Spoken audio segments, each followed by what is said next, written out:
Hello again. So today I'm recording after I've done the comic. So you can see all the fun tones and stuff. Normally I try to avoid situations like this where it's just two people sitting on a couch talking, because every comic has two people sitting on a couch talking, and honestly talking heads aren't that very interesting. But I try to break it up with different expressions and movements so you can kind of get the sense of a real conversation with gestures and that kind of thing. Hopefully it worked. I don't know. But sometimes you just gotta go with two people on a couch. So today I've got a question to answer, and this one comes in from Anthony Catting, and he asks, what inspires your characters? How do you develop their image and personality? So I guess in general, most of my characters are from are based on people in my life, friends or people that I've interacted with in various situations. I guess the easiest thing is to go down the cast list. So if you are unfamiliar with the comic, go to ypcomic.com. There's a link in the show notes, or I've posted this on the comic page or my Tumblr. So go to the comic, and there's a cast link, and we'll go down, follow along, so you can follow along with me. So first up is Kane Takeshi Hongo. Takeshi Hongo is actually the name of Kamen Rider 1, so that's where that comes from. And Kane is based on a younger version of me, so he has no facial hair, which means he's not quite a man yet. So it's I remember being really brash and loud and obnoxious when I first got into the workforce. I didn't really know how corporations worked or what corporate culture was like, and dress codes were foreign to me. So that kind of stuff, all that pent up frustration. That's where Kane comes from. So he's me without my advanced years of experience, being old as shit. And his visual style is pretty much the way I draw myself without facial hair. Okay, Bodhi Guy.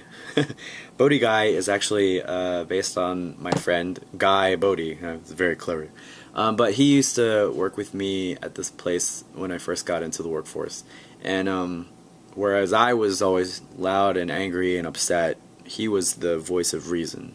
So I based Bodhi's character on him, kind of like, very reasoned, knows a little bit more about the workforce, understands corporate culture, that kind of thing. Now visually I tried to capture my friend's look, but it didn't work out. So if you saw a photo of my friend and Bodhi, they look nothing alike. But the hair is close. Hair is close. Next up is Ali Peth. The Peth last name comes from Astrid Peth from an episode of Doctor Who. Kylie Minogue plays Astrid Peth, and I really liked her character, and I wanted her to live on and be part of the regular series, but sadly she was not. So I decided to take her last name and stick it into my comic. Allie's kind of based on one of my friends that I used to work with, and she's very strong-willed and very intelligent and that kind of stuff. So I took a lot of those traits and put those into Allie. Visually, her hair, I don't know, her hair I just kind of developed over the course of the strip. A lot of people tell me that my women tend to look like Audrey, my wife. So visually she may look like Audrey, but with longer hair and blonde, because Audrey's not blonde. So there you go. Julie Wong. Visually she comes from, she's inspired by a climber that I used to see a lot. I liked her hair, so I stole her haircut and put it on Julie. And I just kind of wanted an awesome chef. Yeah, I wanted an awesome chef, and Julie kind of sprung forth from my brain. And I kind of think of her as sort of like a female version of Kane, but a little less rash, a little bit more focused, as you would have to be being the owner of your business. So she's a female, more focused version of Kane, I guess, which I guess would be a more focused female version of me. Steve Liefeld. Well, if you are a comics fan, you know that Liefeld is the name of one Rob Liefeld, and everybody makes fun of him, and I just thought the name Steve was a good name to make fun of, so Steve Liefeld. That was great. Good combination. He's based on all the bosses that you've ever had that you could never ever stand. And physically, he's based on the owner of a company that I used to work with who had this really weird smile. Like, he smiled all the time, and I could never get a handle on him. Like, you know, you meet people, you can sort of feel them out, you can tell certain things about them. This guy, he had this fucked up smile on the entire time, and I could never tell if he was being sincere or if this was a facade or if he didn't have any soul. I mean, it was some creepy shit, like creepy X-Files, creepy-ass smile shit going on. And so I try to communicate that with Steve's glassy smile.